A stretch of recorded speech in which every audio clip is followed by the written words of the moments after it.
Assalamualaikum warahmatullahi wabarakatuh. Sebelumnya perkenalkan kami dari kelompok Trias Politika ingin mempresentasikan hasil kerja dan diskusi kami, yaitu dengan judul Perencangan Basis Data Sistem Informasi Transaksi Perbankan. Kelompok kami terdiri dari 3 orang, yaitu Romi Yantomudo, yaitu saya sendiri sebagai ketua. Kemudian Jaki Taufil Gazwan dan Fatih Iqlil Syauqi sebagai anggota. Namun sebelum masuk ke materinya, saya ingin mengkonfirmasi bahwasannya dalam pengerjaan proyek kali ini yang mengerjakannya hanya saya dan Jaki Taufil Gazwan sendiri. Oleh sebab itu, yang akan mempresentasikannya juga hanya saya dan Jaki. Untuk proses presentasinya dari nomor 1 sampai nomor 10 itu saya yang akan menyampaikan materinya. Kemudian dilanjutkan oleh Jaki Taufil Gazwan sampai selesai. Oke, tanpa berlama-lama, langsung saja kita masuk ke materi yang pertama. Untuk skenario bisnisnya, kita sekarang dapat tugas buat bikin model data untuk database perbankan. Yang mana sistem ini nantinya dipakai sama sebuah bank untuk mengatur semua aktivitas transaksi nasabah, baik yang tunai maupun non-tunai. Jadi apapun yang nasabah lakukan, sistem yang kita buat ini harus bisa mencatat semuanya. Pertama, bank butuh menyimpan data nasabah.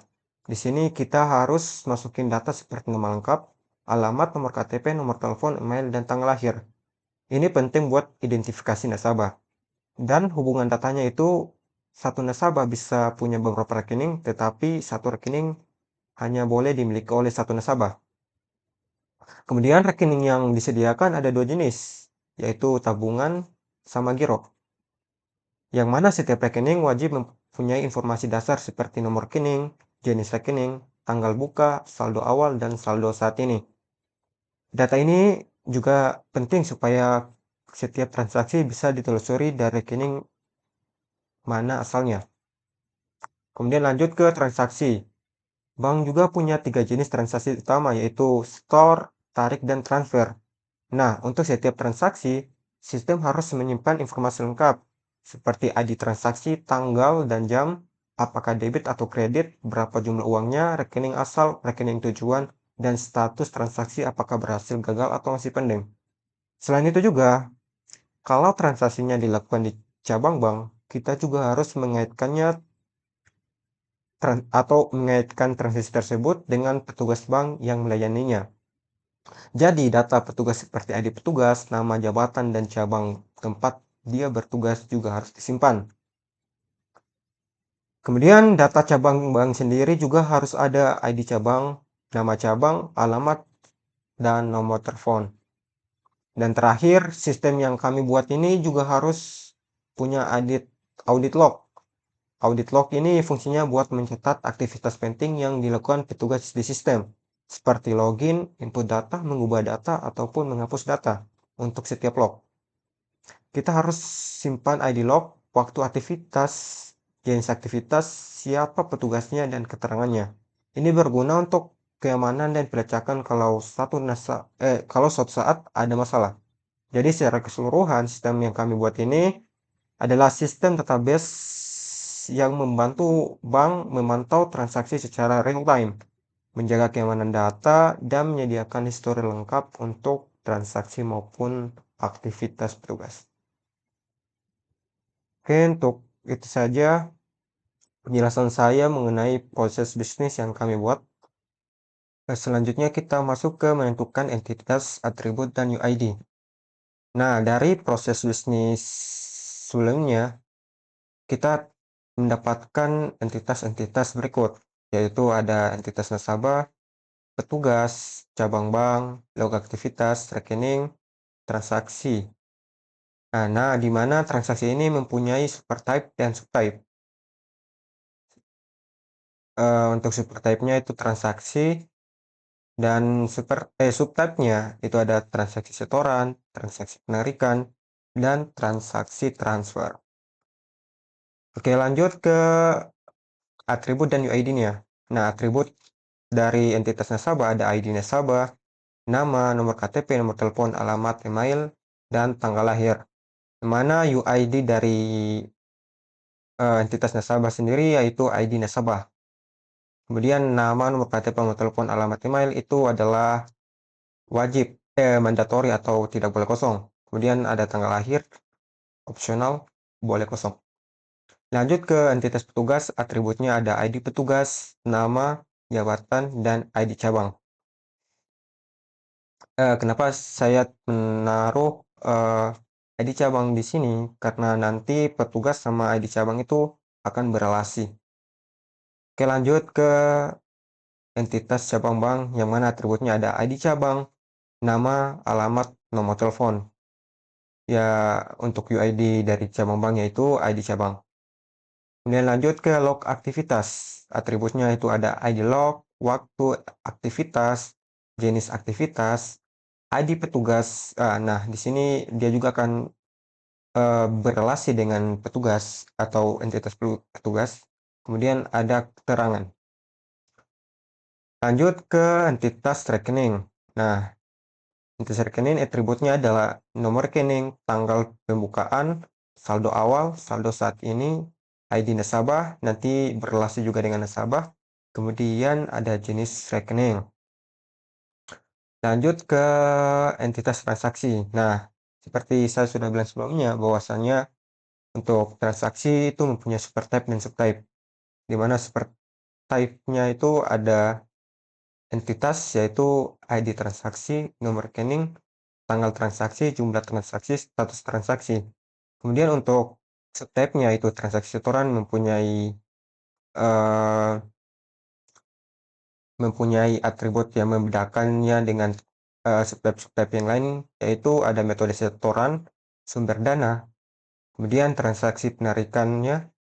Untuk transaksi penarikan ada metode penarikan, lokasi penarikan, dan untuk transaksi transfer ada nomor rekening tujuan dan jenis transfer. Oke, untuk eh, menentukan entitas dan atribut UID, mungkin itu saja penjelasannya. Saya langsung lanjut ke menentukan relasi dengan menggunakan diagram matriks. Berdasarkan skenario bisnis yang dipaparkan pada bagian sebelumnya, ini kita mendapatkan relasi antara entitas-entitas yang sudah ditetapkan.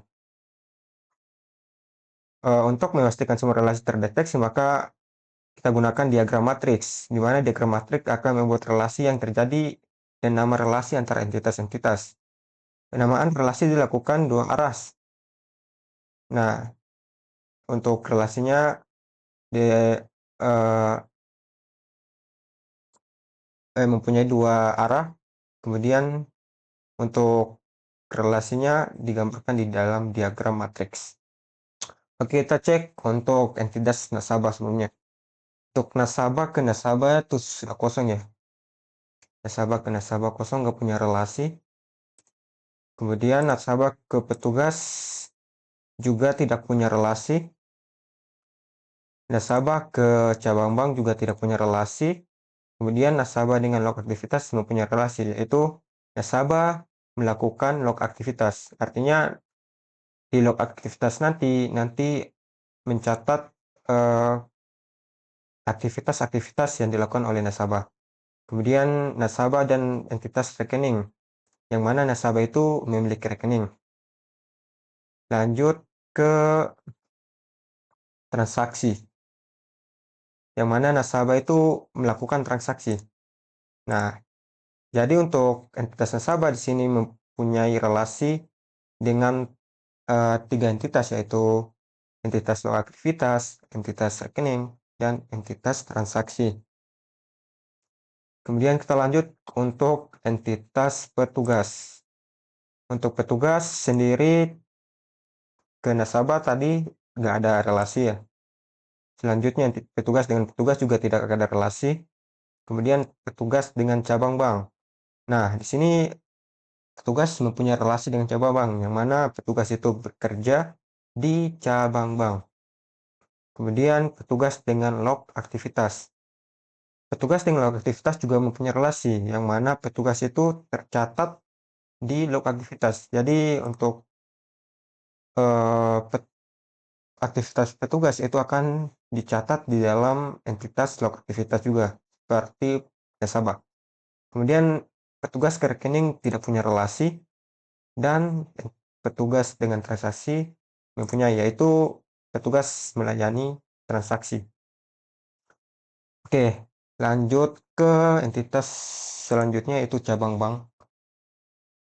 Cabang bank dengan nasabah itu tidak punya relasi, kemudian cabang bank dengan petugas itu mempunyai relasi, yaitu cabang bank mempunyai petugas. Ya, betul.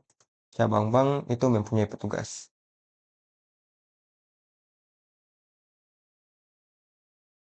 Oke, kemudian lanjut ke cabang bank dan log aktivitas, yang mana cabang bank itu juga tercatat di dalam log aktivitas.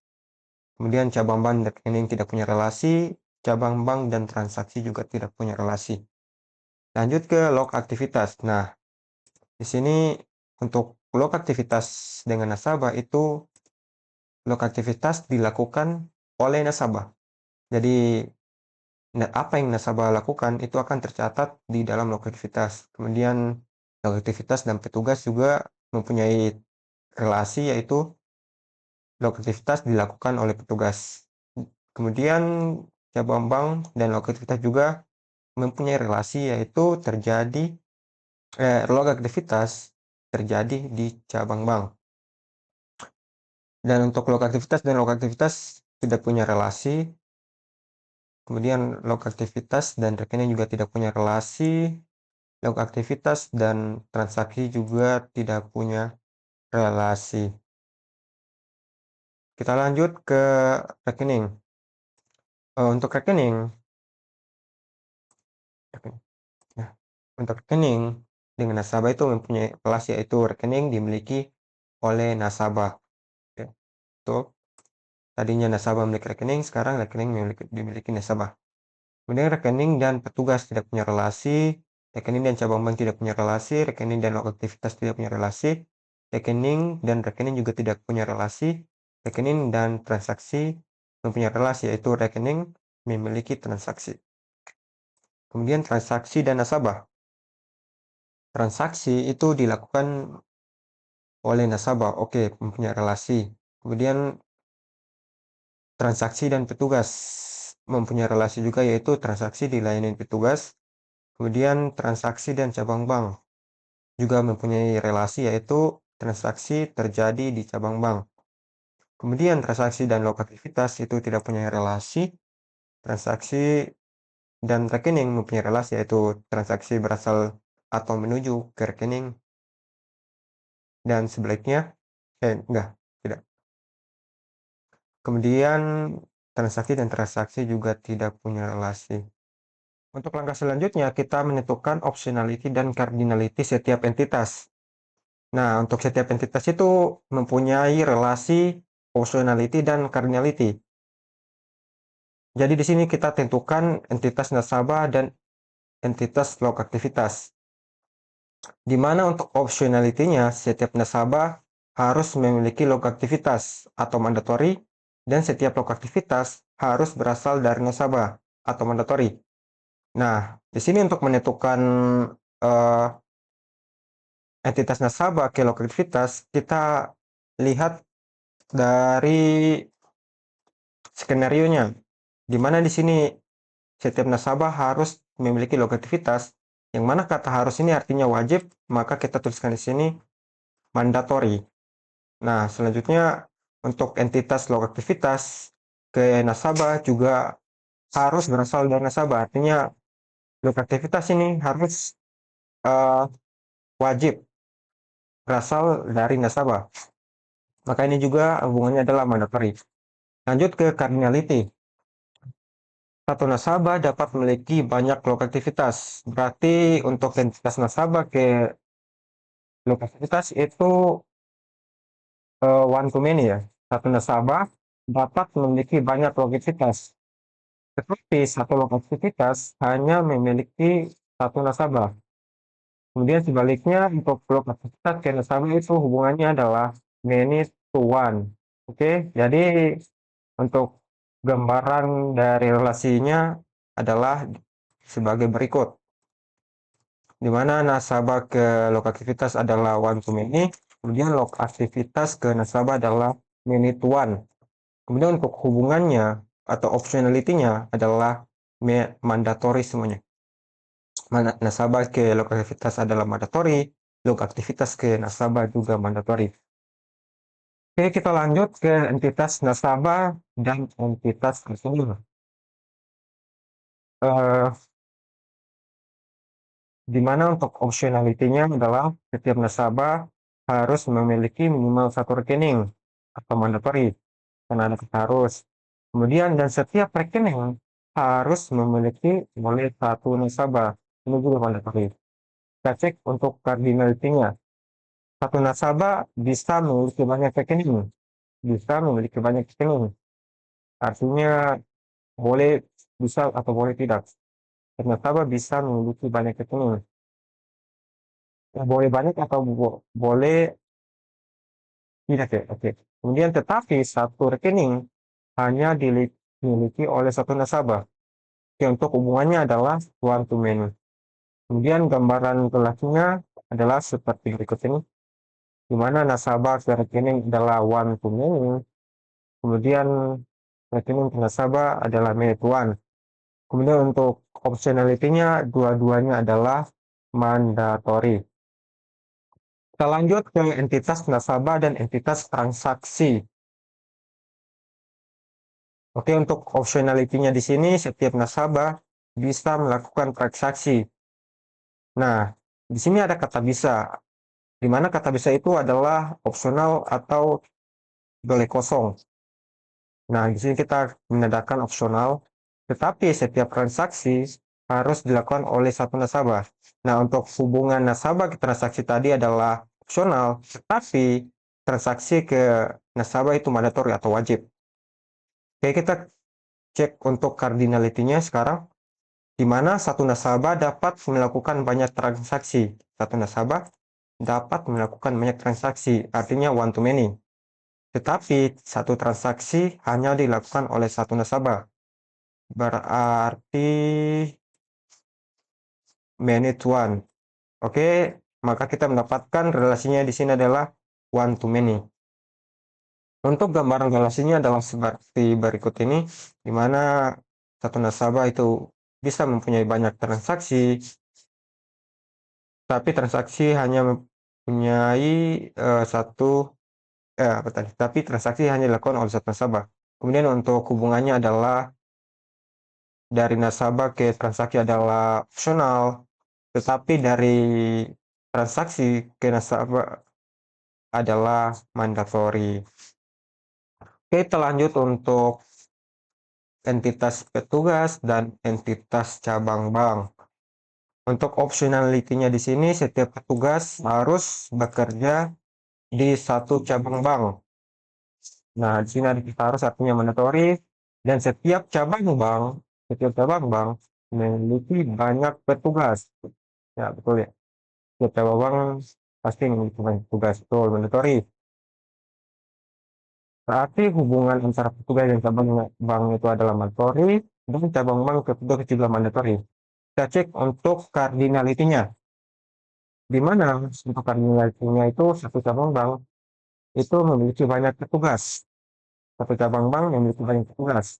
Tetapi satu petugas hanya bekerja di satu cabang bank. Berarti untuk hubungan cardinality-nya adalah one to many. Nah, jika digambarkan relasinya adalah seperti berikut ini, di mana petugas cabang bank adalah hubungannya many to one atau cabang bank itu adalah one to many. Kemudian, oke, untuk optionality-nya adalah mandatory semuanya. Kita lanjut ke petugas dan log aktivitas. Untuk optionality-nya, setiap log aktivitas itu harus dicatat oleh petugas. Harus dicatat oleh petugas.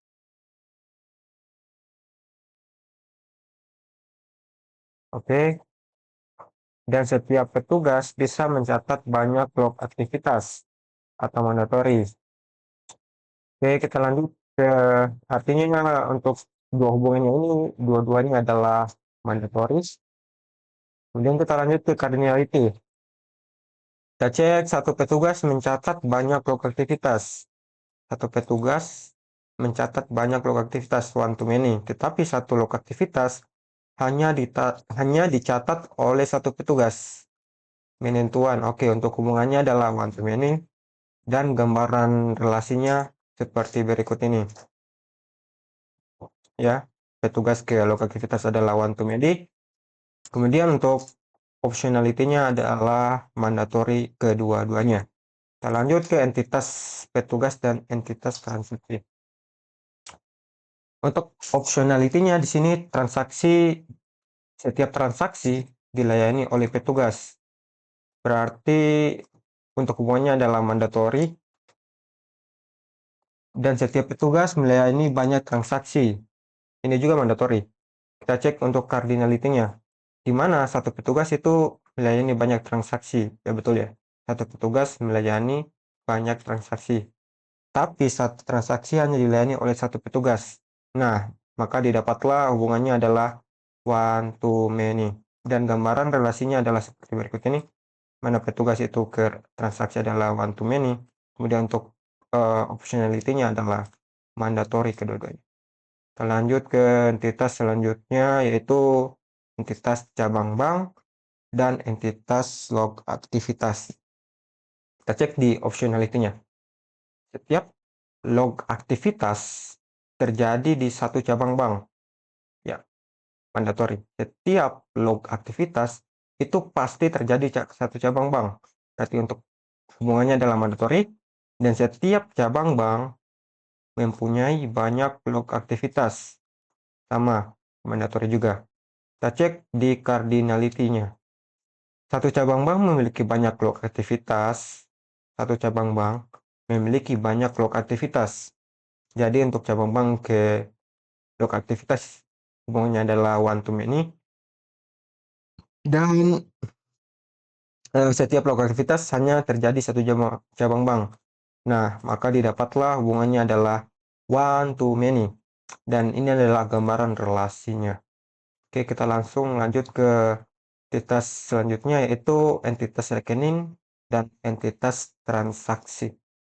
Dimana untuk optionality-nya adalah setiap transaksi berasal dari atau menuju ke rekening. Ininya hubungannya juga mandatory, dan setiap rekening bisa memiliki banyak transaksi. Sama, ini juga mandatory. Nah, untuk cardinality-nya kita cek, satu rekening dapat memiliki banyak transaksi. Satu rekening dapat memiliki banyak transaksi, berarti one to many. Tetapi satu transaksi hanya melibatkan satu rekening atau asal dan tujuan. Ya, maka didapatlah hubungannya adalah one to many. Aduh. Nah, bukan. Dan berikut ini adalah gambaran untuk relasi rekening dan transaksi. Oke. Oke, kita lanjut ke penggambaran ERD dari relasi-relasi yang telah kita buat sebelumnya. Oke, berdasarkan hasil dari langkah sebelumnya atau diagram matrik, optionality dan cardinality, maka digambarkanlah ERD lengkap seperti berikut ini. Nah, di mana tadi cabang bank, kita cek dahulu. Oke, bentar kita cek untuk entitas nasabah dan log aktivitas.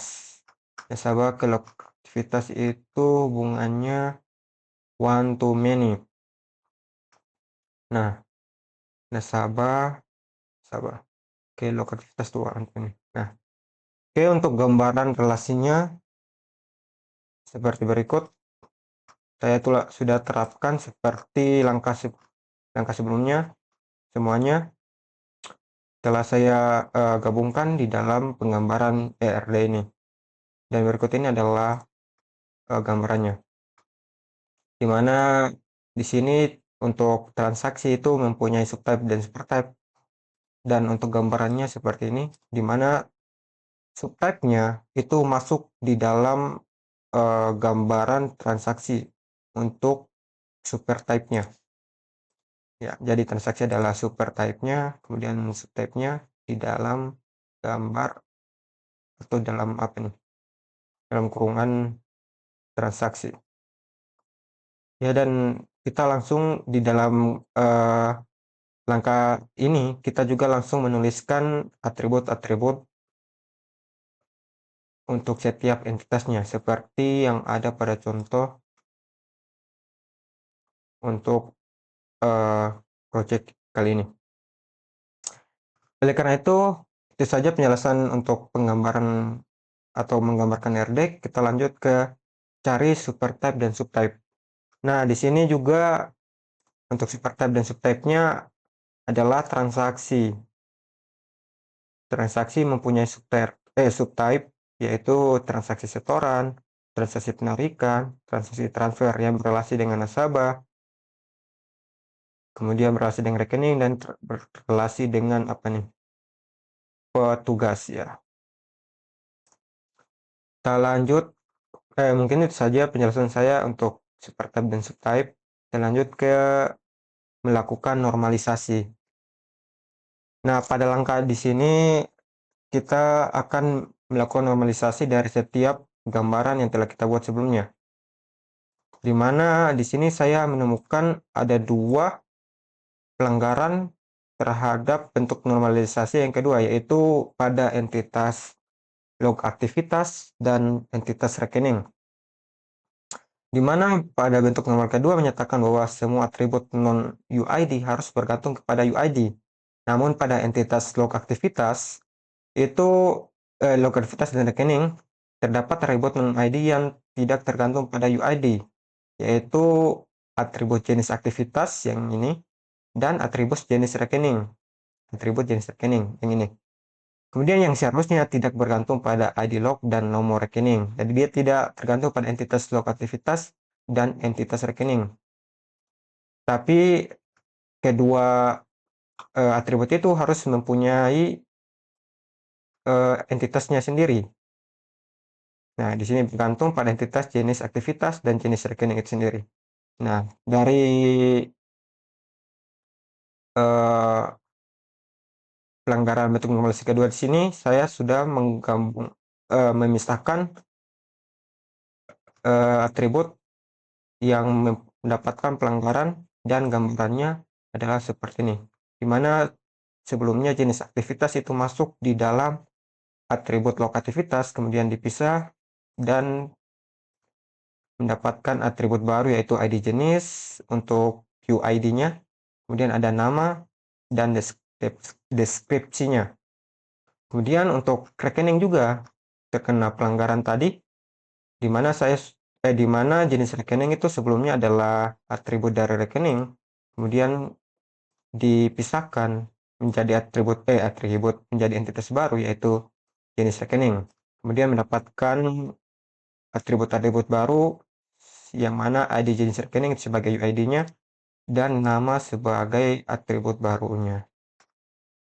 Oke, kita lanjut ke langkah selanjutnya yaitu menyelesaikan masalah relasi many to many.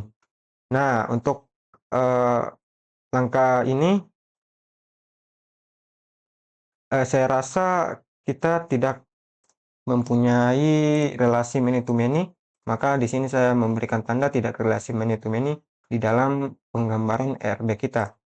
Nah, di mana RD kita itu semuanya relasinya adalah one to many. Maka di sini saya tidak menggambarkannya. Kemudian relasi non transferable. Nah, di sini juga relasi yang telah kita gambarkan adalah tidak ada relasi non transferable. Maka untuk langkah ke-9 ini saya juga tidak menggambarkannya.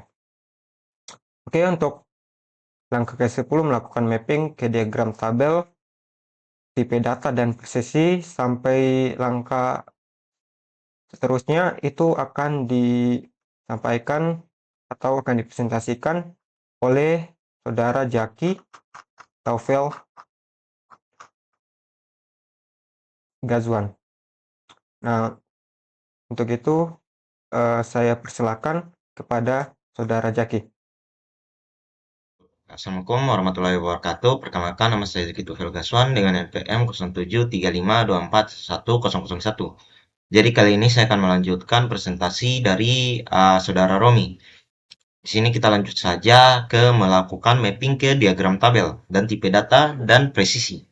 Di sini tabel pertama itu terdapat nasabah dengan kolomnya. Kolom namanya itu ID nasabah, optionality-nya itu mandatory, tipe data itu number karena ID nasabah itu terdiri dari angka dan presisinya itu 10. Di mana constraint-nya itu memiliki primary key. Dan kedua itu ada kolom nama, optionality mandatory, tipe datanya varchar, presisinya 50.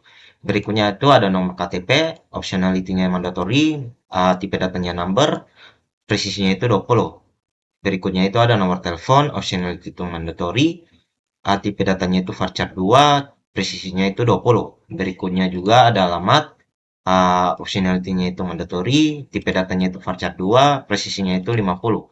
Berikutnya itu ada kolom email dengan optionality-nya itu opsional, tipe datanya itu varchar 2, presisinya itu 50, di mana memiliki constraint unique key. Dan berikutnya itu ada tanggal lahir, optionality-nya itu opsional, dan bertipe data date.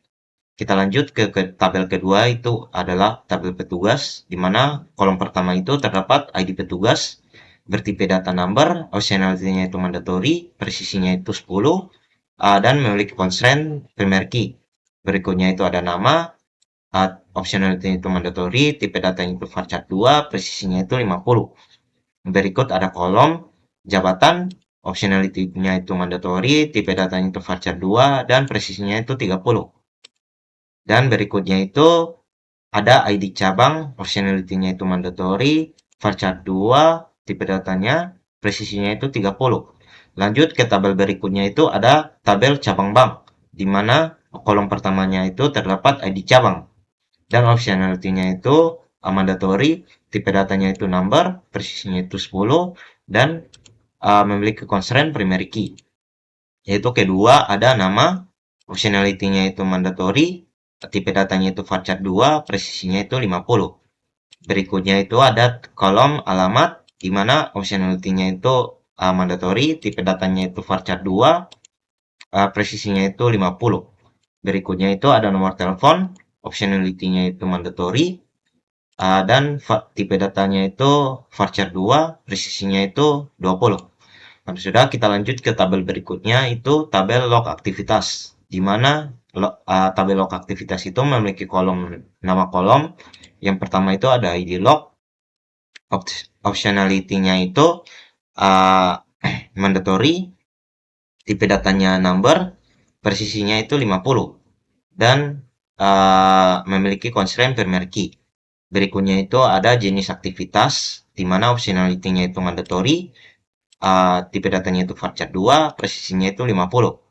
Dan berikutnya itu memiliki kolom ID petugas, di mana optionality-nya itu mandatory, tipe datanya itu number, dan presisinya 10. Dan di sini memiliki constraint foreign key, di mana akan menyambung ke tabel petugas. Dan berikutnya itu ada kolom keterangan, optionality-nya itu mandatory, tipe datanya itu varchar, dan memiliki presisi 50. Berikutnya itu ada ID jenis, di mana memiliki optionality-nya itu mandatory, tipe data number, dan presisinya itu 10. Di sini memiliki foreign key, di mana menyambung ke jenis aktivitas. Sini kita lanjut ke jenis aktivitas, di mana memiliki kolom ID jenis, tipe datanya itu number, presisinya itu 10. Di sini optionality-nya itu mandatory, dan memiliki constraint primary key. Di sini kolom kedua itu ada nama, memiliki optional mandatory, tipe datanya itu varchar 2, presisinya itu 50. Berikutnya itu ada deskripsi, optionality-nya itu mandatory. Di sini tipe datanya itu varchar 2 dan presisinya itu 20. Kita lanjut ke tabel berikutnya. Itu adalah tabel rekening. Di tabel rekening ini memiliki kolom pertama itu ada nomor rekening dengan optionality-nya itu mandatory, tipe datanya itu number, presisinya itu 20 dengan constraint primary key. Di sini kita lanjut ke berikutnya, memiliki kolom tanggal pembukaan, optionality-nya itu mandatory, tipe datanya itu date. Kita lanjut ke tabel kolom berikutnya, saldo awal. Di sini optionality-nya itu mandatory, tipe datanya itu varchar 2 dan presisinya itu 50. Berikutnya itu ada saldo saat ini, di mana optionality-nya itu mandatory, tipe datanya itu varchar 2 dan presisinya itu 50. Berikutnya itu ada ID nasabah, optionality-nya itu mandatory, tipe datanya itu number, dan presisinya itu 10. Di mana foreign key memiliki constraint foreign key yang menyambung ke ID nasabah. Di sini kita lanjut, yang terakhir itu ada ID jenis rekening, di mana optionality-nya itu mandatory, tipe datanya itu number, presisinya itu 20, dan memiliki foreign key yang menyambung ke jenis rekening.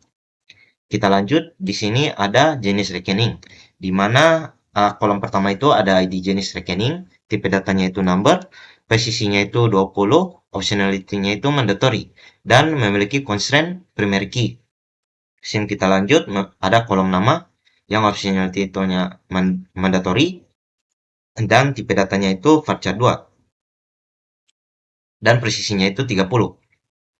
Sini kita lanjut ke tabel transaksi. Di sini seperti yang dijelaskan Rome bahwa transaksi itu merupakan supertype dan ini adalah subtype-nya.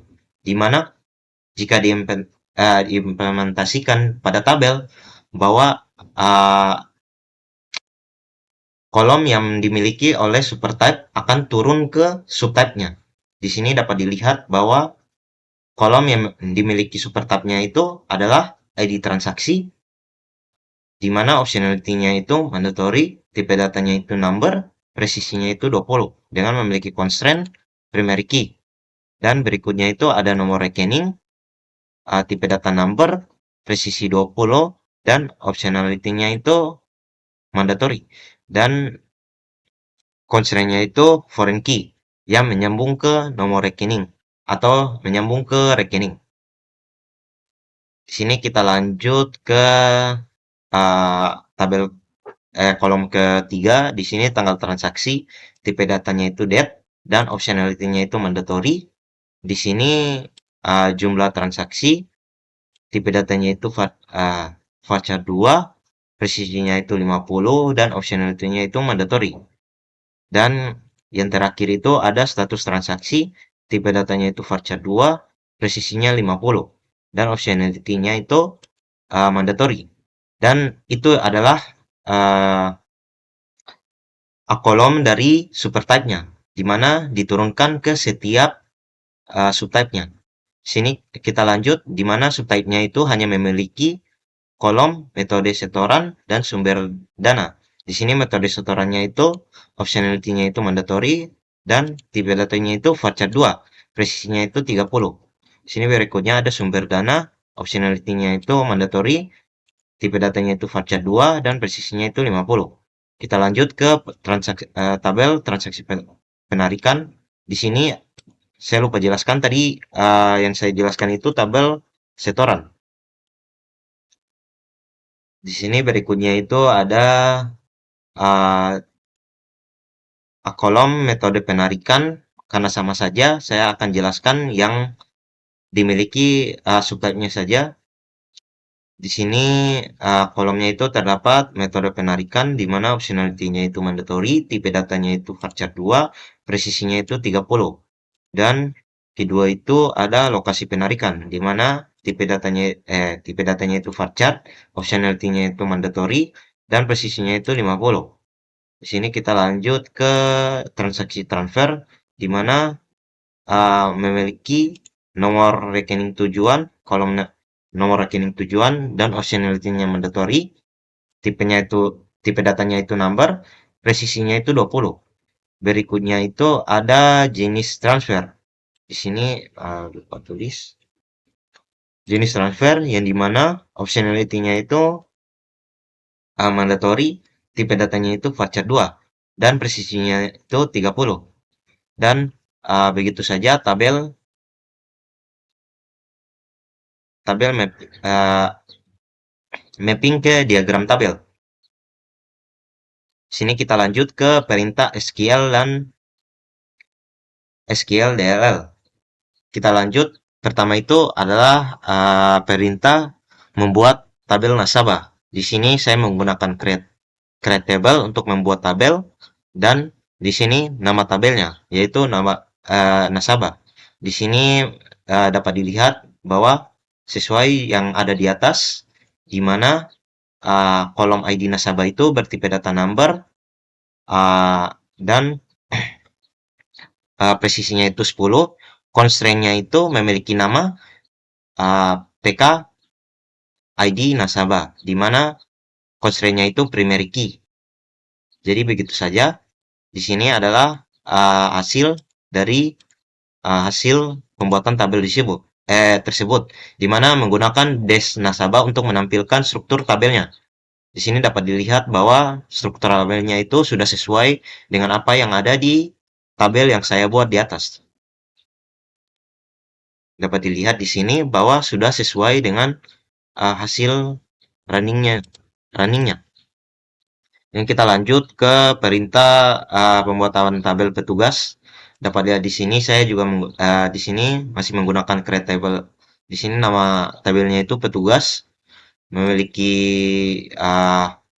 kolom ID petugas, tipe datanya itu number, presisinya 10, constraint, dan constraint-nya itu primary key. Sini dapat dilihat bahwa sudah sesuai dengan apa yang ada di atas.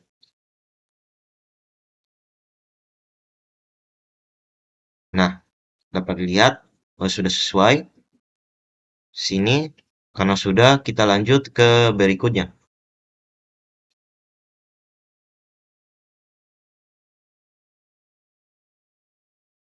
Nah, di sini kita lanjut ke perintah SQL untuk memasukkan contoh data pada setiap tabel. Di sini untuk memasukkan data ke sebuah tabel, contohnya itu pertama itu ada memasukkan data ke tabel nasabah, di mana di sini kita memakai sintaks insert into, terus nama tabelnya, dan berikutnya apa saja kolom yang mau diisi. Di sini terdapat ID nasabah, nama, no KTP, no telepon, alamat, email, tanggal lahir. Di mana berikutnya setelah memasukkan kolom yang mau diisi, kita tulis sintaks values. Di mana di sini untuk memasukkan data berikut, di mana ID nasabahnya itu akan 101 dan nama Budi Santoso. Karena nama itu merupakan varchar 2, jadi di sini kita memakai tanda petik. Dan berikutnya itu ada nomor KTP dan nomor telepon. Sini dapat dilihat bahwa kode program tersebut berjalan dengan lancar, di mana program tersebut berhasil untuk memasukkan data-data tersebut. Kita lanjut di bawah pembuktian bahwa data yang sudah dimasukkan itu sudah tertampil di dalam tabel. Sini dapat dilihat bahwa programnya itu sesuai dengan hasil outputnya. Kita lanjut berikutnya. Di sini juga dapat dilihat bahwa bedanya di sini ini memakai insert into, di mana ini satu-satu saja. Dapat dilihat di sini memasukkan satu-satu saja. Pada bagian kedua ini saya memakai insert all, di mana akan memasukkan semua data yang ada di sini. Dapat dilihat, dan sintaksnya itu sedikit berbeda. Di sini pertama itu memakai insert all, dan di bawah itu into nama tabel, dan sama saja kayak yang pertama, di mana memasukkan tabel yang mau diisi, dan values, di mana akan memasukkan nilai ke dalam kolom tersebut. Di sini contohnya ID petugas yaitu 111. Karena saya sudah jelaskan, kita lanjut ke pembuktiannya. Di sini dapat dilihat bahwa data yang diisi berhasil masuk ke tabelnya dan sudah sesuai dengan apa yang dimasukkan. Kita lanjut ke berikutnya, yaitu cabang bank. Dapat dilihat di sini memakai sintaks yang pertama, di mana itu memasukkan satu-satu, memakai insert into, nama tabelnya, values untuk memasukkan, eh, di sini ada sedikit beda, maaf. Di sini tidak memakai uh, nama bank, sorry, nama nama kolomnya dapat dilihat. Ternyata di SQL itu untuk memasukkan ini sebenarnya tidak perlu untuk memasukkan nama uh, nama kolomnya, tapi dengan tanda kutip di sini dia akan memasukkan sesuai semua yang semua yang ada diurutkan dari satu-satu. Karena kalau menggunakan insert into kita dapat menghilangkan tabel yang tidak mau diisi dan membiarkannya kosong. Sedangkan kalau di sini semuanya itu akan diisi. Nah, di sini. Jika kita menggunakan insert into cabang dan tanpa memasukkan nama kolom yang mau diisi, di sini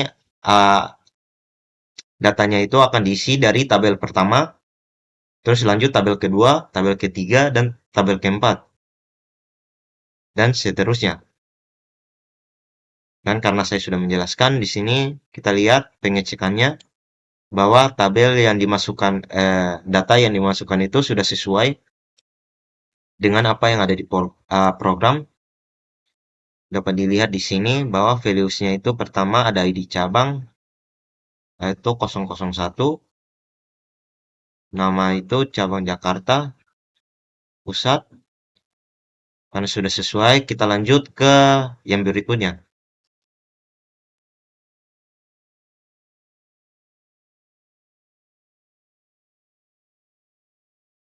Nah, kita lanjut ke menjalankan perintah join-nya. Di sini yang pertama itu ada tabel log aktivitas dan petugas, di mana foreign key-nya itu ID petugas. Di sini dapat dilihat bahwa saya akan menampilkan ID log keterangan itu uh, dari tabel log aktivitas, dan petugasnya itu memiliki kolom nama dan jabatan. Di sini datanya itu diambil dari atau form log aktivitas dan menggunakan natural join petugas, di mana natural join ini akan uh, uh, mengurutkan dari tabel yang sama. Dapat dilihat di sini bahwa tabel yang sama itu adalah foreign key-nya, yaitu ID petugas, di mana ID petugasnya itu sudah terurut sama di kedua tabel, dan natural join ini akan mengurutkan data yang mau ditampilkan sesuai dengan ID petugasnya. Kita lanjut ke kedua. Sorry. Jadi natural join ini dia akan mengecek semua tabel yang sama. Kita lanjut ke yang kedua, yaitu tabel log aktivitas dan jenis aktivitas. Di sini saya menampilkan ID log keterangan dari log aktivitas, tabel log aktivitas, sedangkan nama deskripsinya itu dari jenis aktivitas. Dan datanya itu dari log aktivitas menggunakan join jenis aktivitas dan menggunakan parameternya itu kolom ID jenis.